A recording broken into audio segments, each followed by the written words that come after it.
जो मुस्कुरा रहा है उसे दर्द ने पाला होगा, जो चल रहा है उसके पाँव में छाला होगा। बिना संघर्ष के इंसान चमक नहीं सकता, जो जलेगा उसी दिए में उजाला होगा। संघर्ष क्यों बचे संघर्ष से, संघर्ष ही तो जीवन की आत्मा है। जितना कठिन संघर्ष होगा उतनी ही शानदार जीत होगी।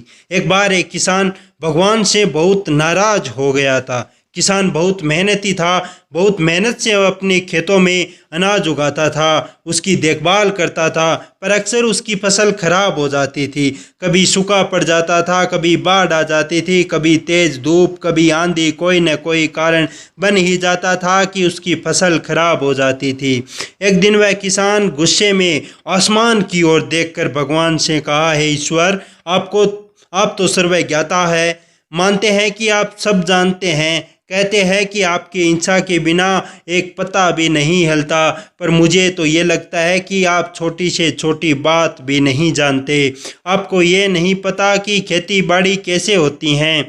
अगर आप जानते तो हर समय जो बाढ़, आंधी, तूफान आते हैं वो कभी नहीं आते। आप नहीं जानते कि कितना नुकसान उठाना पड़ता है हम किसानों को। यदि आप मेरे हाथ में ये शक्ति दे दे कि मैं जैसा चाहूँ वैसा मौसम कर दूँ, फिर आप देखना मैं अन्न के भंडार लगा दूंगा।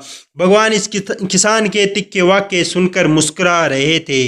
वह किसान के सामने प्रकट होकर बोले, मैं आज से तुझे ये शक्ति देता हूँ कि तुम अपने खेतों पर तुम्हारी जैसी इच्छा वैसा मौसम कर दोगे। मैं बिल्कुल भी दखल नहीं दूंगा, तुम्हारी इच्छा से सब कुछ होगा। किसान बहुत खुश हो गया। किसान ने गेहूं की फसल अपने खेतों में बोई। उसे लगा कि खेतों को धूप चाहिए तो धूप मिले, जब पानी बरसना चाहिए तब पानी बरसे, जब आंधी, तूफान, बाढ़ कुछ भी उसने अपने खेतों में नहीं आने दिया। इस बार जो फसल हुई थी वो कभी भी ऐसी फसल उनके खेतों में नहीं हुई थी।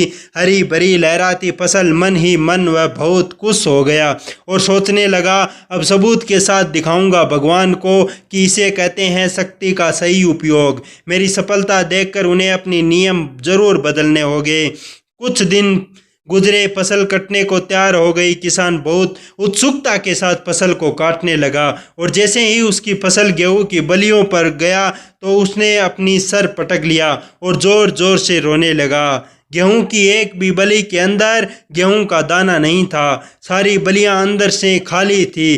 किसान बहुत दुखी हो गया। उसने भगवान को रोते हुए पुकारा, हे प्रभु, तुमने मेरे साथ ये क्या कर दिया? तुमने मुझे कोई सजा दी है? भगवान बोले, पुत्र, यह तो होना ही था। तुमने पौधों को संघर्ष करने का मौका ही नहीं दिया। ना तुमने उसे आंधियों से जूझने दिया, ना तेज बारिश से सहने दिया, ना ही धूप में तपने दिया। एक भी चुनौती का सामना तुम्हें उन्हें नहीं करने दिया। इसीलिए सारे पौधे अंदर से खोखले रह गए। जब आंधी, तूफान, तेज बारिश और धूप पड़ती है तभी ये पौधे अपने अस्तित्व को बचाने के लिए संघर्ष करते हैं और इसी संघर्ष से एक बल पैदा होता है, उसमें शक्ति होती है, ऊर्जा होती है। यही ऊर्जा गेहूं के रूप में फूटती है। तुमने उन्हें कठिन परिस्थितियों से गुजरने ही नहीं दिया जहां उनके अस्तित्व का जन्म होता है। सारे बलियां इसीलिए खाली है, इसमें एक भी गेहूं का दाना इसीलिए नहीं है क्योंकि तुमने अपने पौधों को संघर्ष कराया ही नहीं।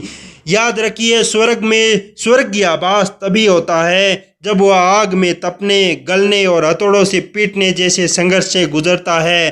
कोयले का टुकड़ा हीरा तभी बनता है जब वह उच्च दाब और उच्च ताप भी मुश्किल परिस्थितियों से गुजरता है। यदि हमारी जिंदगी में कोई संघर्ष ही ना हो, कोई चुनौती ही ना हो, तो हम गेहूं की बलियों की तरह खोखले रह जाएंगे। कोई अस्तित्व नहीं होगा हमारा।